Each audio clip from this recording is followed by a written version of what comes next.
Apple finally have addressed the biggest concern that a lot of people have always made, which is how in the heck can I complete my Apple ecosystem if I cannot afford to purchase a MacBook? MacBooks are notorious for being super high in price points where people are either financing them, ruining their credit, or simply just not buying them at all. And now that all stops. So we now have a MacBook Neo, and the Neo is a super budget friendly option for those people that actually want to go ahead and get into the Apple ecosystem without having to break the bank. Now, during this week and everything of Apple, they went ahead and dropped a couple new items for us. We got an iPhone 17e. We also went ahead and got 2 brand new iPads. I think it's like a base iPad that's now running like an A18 chip, and then also the iPad Air that's running an M4 chip. We also got 2 brand new studio displays, which that's another problem for another day. I don't even know who the heck. I can't buy that. One of those studios costs like $3,200, bro. That's insane just for a freaking screen itself. They got the other one that's like $1,500, but it's still like, really? It's crazy. Now, on top of that as well, we do got 2 additional MacBooks that we've already seen, laid out. These are just going to be the M5 Pro and then M5 Max chips coming to the MacBook Pro lineup. But the hottest device that dropped this week was the MacBook Neo. Now, the MacBook Neo is an aluminum body build MacBook that's from Apple now. It comes in 4 different colorways. We do get silver. We have a blush color, citrus, which I ain't gonna lie, I think the citrus, it may just be my favorite color, and the final color is going to be indigo, which is basically blue. Now, I'm all day today I've been thinking dang, should I really buy it? Should I just leave it, on the shelves and not even think about it, just because it's like, what can I truthfully use that MacBook for? And I'm still making my decision up right now. But this MacBook right here is very different and unique to me, just because it's a different body build from what we're normally used to on Macs. But also on top of that, like I said, it's not a MacBook for a heavy user. So if you're trying to run tons of AI, codes, you're trying to use like I said, Adobe products and everything, trying to do photo editing, or you're trying to, do that stuff, I don't think this right here will be the product for you. Not saying that you won't be able to do anything on there, because that's what I'm most likely going to buy it for. Just to see exactly what can the Neo do and how far can we actually push it. And, would I recommend this to beginner, content creators? Now, a unique thing about the Neo is it does only have 2 ports on the computer itself. We got 2 USB-C ports, nothing else. You do get a 3.5mm headphone jack. I guess you can consider that as being a port, but the speakers have also changed its location. Instead of it being on top where the keyboard is at, they're now going to be on the side of that actual computer itself. And this is pretty much going to give us spatial audio for the new MacBook. Now, another cool thing about this as well is the keyboard itself.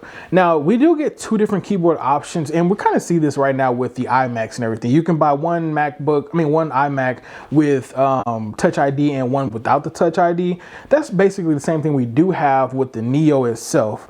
Now, we did mention we got 4 different colors. The cool thing about this MacBook with the keyboard is actually going to be matching the colors of the actual MacBooks that you purchase. So if you get a blue MacBook, your whole entire setup will be blue. And same thing for everything else. So, citrus, you got a citrus keyboard. Now, not saying the keys are going to be blue, blush, silver. Basically, it's the body itself.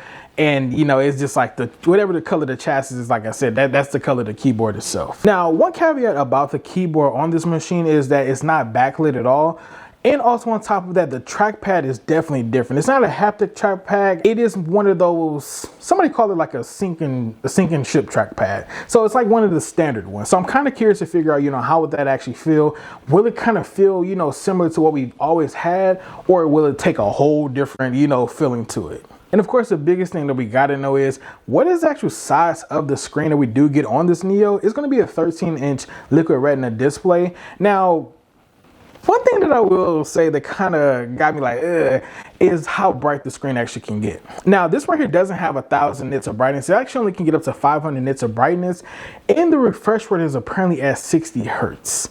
So that's, I'm very curious once again to figure out how that's going to be, especially coming over from using a Pro model Mac that has the ProMotion 120 hertz refresh rate. I wanted to see what differences will we expect to see and what we have. Now, once again, like I said, this MacBook right here is not supposed to be for a user that, like I said, I have a MacBook Pro. It's not supposed to be for somebody that has a MacBook Pro that wants to jump over to, you know, the Neo and the specs, you know, better than a Pro. No, that's not what this is for. This is strictly, well, I ain't gonna say strictly, because it's literally, you can do what you want to do. The Neo is being made, in my personal opinion, for students and those people that actually want to, once again, get into the Apple ecosystem but not spend too much money. The MacBook Air is literally $1,000 now, or maybe even $1,100 now.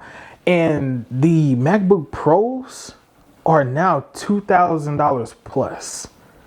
So having this new device at this price point of only $599, that is definitely going to be very beneficial. But let's go and talk about some specs about the Neo, because the specs itself really got me kind of like, this is weird. Now, the biggest thing that I'm kind of curious about is Apple has made iPads for, you know, eons. And now the iPads are being supported by the M chips. However, the MacBook Neo does not have an M chip at all. It actually is going to be powered by the A18 Pro chip, which is basically found, not even basic, it is found in this phone right here, which is the iPhone 16 Pro. So I'm kind of curious to figure out, you know, like, why did you guys put an A18 chip in here? You know, I feel like that the Neo should have had like a M Lite chip or something like that. Or they could even made a chip called literally the Neo. I feel like that's what we should have had, just because it's kind of weird to, you know, to hear like, oh yeah, you have a phone chip inside of your computer, but you can go get an iPad and the iPad has a M chip, same as the MacBook Air and the MacBook Pro. It's kind of strange, but that shouldn't really matter as much, just because the A18 Pro chip is still good. It's very fast and reliable. And also on top of that, we may get some very fast charging speeds, even though this Neo does come with a low wattage charger, which is kind of weird to me as well, just because it is a MacBook. I get it that it's supposed to be a budget friendly MacBook, but I would have still expected the MacBook to at least come with a standard 65 watt or even a 90 watt charger. But instead you do only get the phone one, which is a 20 watt charger instead. Like I said, that's kind of crazy. Now the Neo also does have a fixed RAM. You cannot upgrade this at all. It's going to be stuck at 8 gigabytes of RAM, which, you know, once again, I'm cool with that. Now the storage options, you do get two different options for storage. One, you get 256 gigabytes, but here goes the difference. So the MacBook Neo starts at $599 for 256 gigabytes, but if you want to jump over to a 512 gigabyte one, you get two additional changes. One is going to be the price. You go from $599 to $699, but you also do get Touch ID on the actual MacBook itself. Now, me personally, I'm not purchasing the 512 gigabyte option just because this is not going to be something that I'm going to be using as a daily driver. But also on top of that, I really don't feel like that extra $100 price jump is worth it just to get an additional, you know, amount of gigabytes, plus also Touch ID. I kind of find that to be crazy. And like I said, there's like tons and tons of hate right now. I've been reading basically all day on, you know, Twitter or X, whatever you want to call it nowadays, and people are just crapping on Mac, or not even on Mac, but on Apple and everything for dropping this type of product. And I'm like a 50-50 with it, because some of this stuff doesn't make any sense, right? Like I said, the Neo starts at $599, but there are some other products out here that has the same exact price point. I believe the Apple AirPods Max start at $599. You can also get an iPad Air with a M4 chip or M3 chip or some type of M chip for the same price of $599, or even cheaper now. So it's kind of like, you know, why didn't they just put an M chip in the Neo? I get that we already have a MacBook Air and a MacBook Pro. We have to, you know, show some type of difference.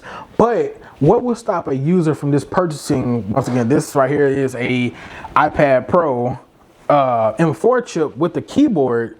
What will stop somebody just from buying this setup, you know, from buying the Neo? But I guess the one biggest thing is the Neo does have Mac OS when the iPad cannot run it, apparently. So yeah, I don't know. But like I said, we'll be purchasing the Neo very shortly. It's coming out on March the 11th. So I'll probably be ordering it probably right after this video gets done being edited or whatever. And yeah, we're going to do a full-on test out with the MacBook Neo, just because I'm very curious about the product.